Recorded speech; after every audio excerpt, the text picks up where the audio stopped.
अस्सलाम वालेकुम। Topic number 6.4 equation of continuity on page number 202 11 class की फ़िज़िक्स है।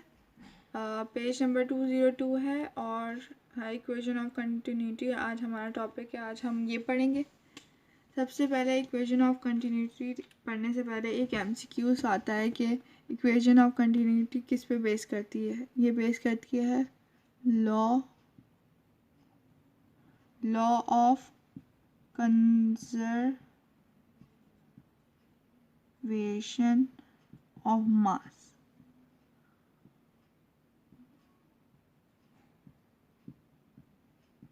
Law of conservation of mass पे बेस करती है। अब हम इसकी डेफिनेशन करेंगे, फिर उसके बाद एक्सप्लेनेशन और फिर इसका फॉर्मूला जो है। डेफिनेशन क्या है? सबसे पहले तो इसका वो फार्मूला लिख देती हूँ ताकि फार्मूला क्लियर हो जाए। A v is equal to constant, ये इसका फार्मूला है। तो इसकी डेफिनेशन सबसे पहले लिखती हूँ। डेफिनेशन क्या होगी? फॉर आइडियल फ्लूइड, ये आइडियल फ्लूइड कंडीशन है। फ्लूइड द प्रोडक्ट है cross sectional area and speed of fluid. The product of cross sectional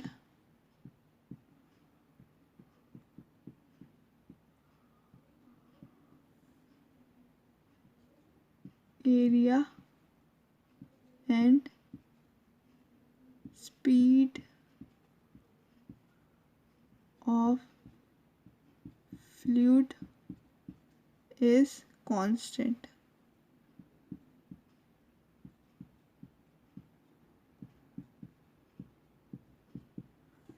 okay, definition हो गई। अब इसकी एग्जांपल की तरफ मतलब एक्सप्लेनेशन की तरफ चलते हैं। एक्सप्लेनेशन सबसे पहले हम इसके लिए लेंगे क्या? एक पाइप लेंगे। थोड़ी गंदी सी ड्राइंग है बट गुजार है लाइक। इसे A1, इसे A2,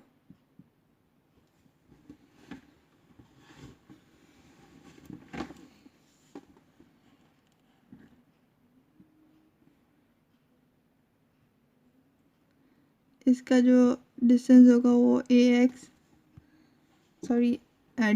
x1 और ये होगा डेल x2।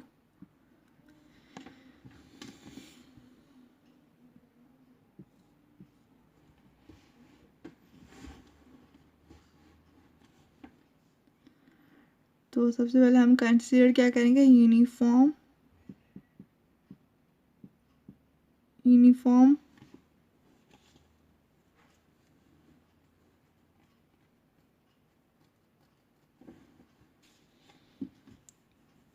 सबसे पहले हम इसे कंसीडर क्या करेंगे?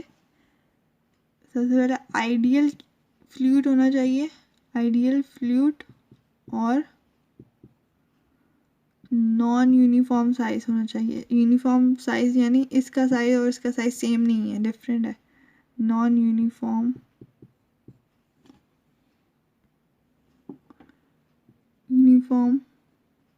साइज।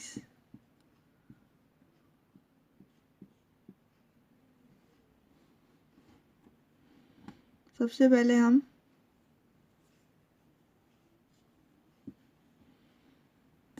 हम इसकी डेरिवेशन शुरू करते हैं। Distance is equal to speed multiply by time. यहाँ पर डिस्टेंस क्या है? Distance s is equal to del x, displacement के इक्वल है, और v ही है, और जो टाइम है वो इक्वल है चेंज इन टाइम। तो ये वाली वैल्यू से इधर पुट करेंगे। s is equal to s नहीं, यहाँ पर आ जाएगा del x is equal to v del t. Equation number 1 नाम दे दें। अब फिर उसके बाद हमने एक्स फाइंड कर लिया। अब हमें डेंसिटी फाइंड करनी। Density is equal to mass over volume. तो ये हो जाएगा change in mass over volume, change in volume. यहाँ से हम मास की वैल्यू फाइंड कर सकते हैं। तो mass is equal to rho p change in volume. ये हमने मास की वैल्यू फाइंड कर ली। अब हमें वॉल्यूम चाहिए। तो volume is equal to length multiply by breadth multiply by height. ये हमने क्या किया था, डेंसिटी। ये है वॉल्यूम।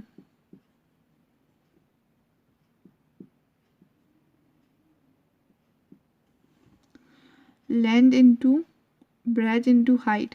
लेंथ और ब्रेथ किसके इक्वल होता है, एरिया के इक्वल होता है।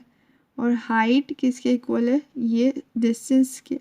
हाइट इक्वल है डिस्टेंस के और डिस्टेंस किसके इक्वल है, एक्स। तो ये हो जाएगा ए डेल एक्स। इसे इक्वेशन नंबर 2, इसे इक्वेशन नंबर 3। ए एक्स की वैल्यू हमारे पास है। तो यहाँ पर चेंज इन वॉल्यूम। सबसे पहले ये वॉल्यूम वाली वैल्यू हम इक्वेशन नंबर 2 में पुट करेंगे। तो यहाँ पर है एम, वॉल्यूम की जगह हम पुट करेंगे पी एस ई, वॉल्यूम की जगह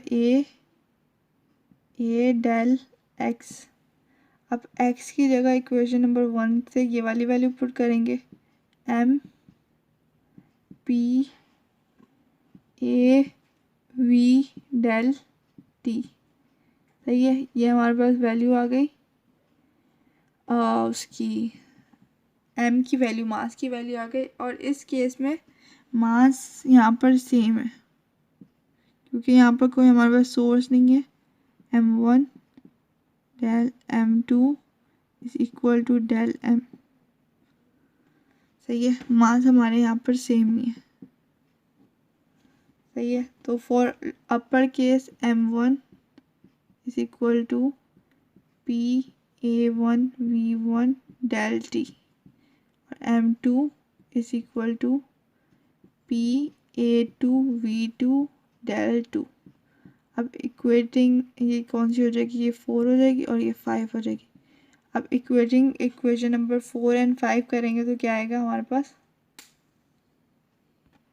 इक्वेटिंग इक्वेशन नंबर 4 एंड 5। तो ये हो जाएगा p a1 v1 del t is equal to p a2 v2 del t.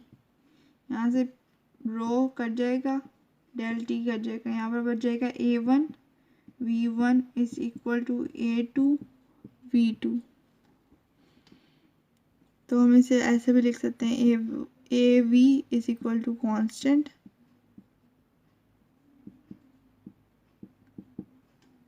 और इसकी जगह हम इसको, अब हम जो हमने वॉल्यूम का वो फॉर्मूला बनाया था a v del t, volume को हमने जो डिफाइन करके वैल्यूज पुट करके निकाला था, उसकी जगह हम ए वी को हम एक साइड पे रख सकते हैं और del v over del t को हम एक जगह रख के ए वी को इधर, और यहाँ पर a v is inversely proportional, a is inversely proportional to speed. अगर क्रॉस सेक्शनल एरिया इंक्रीज करेंगे तो हमारे पास स्पीड डिक्रीज होगी, अगर स्पीड डिक्रीज करेंगे तो वेलोसिटी इंक्रीज होगी। तो इसकी जगह हम कांस्टेंट भी लिख सकते हैं, t is equal to constant, और इसे कहते हैं वॉल्यूम फ्लो रेट। और ये MCQs में आ चुका है पहले।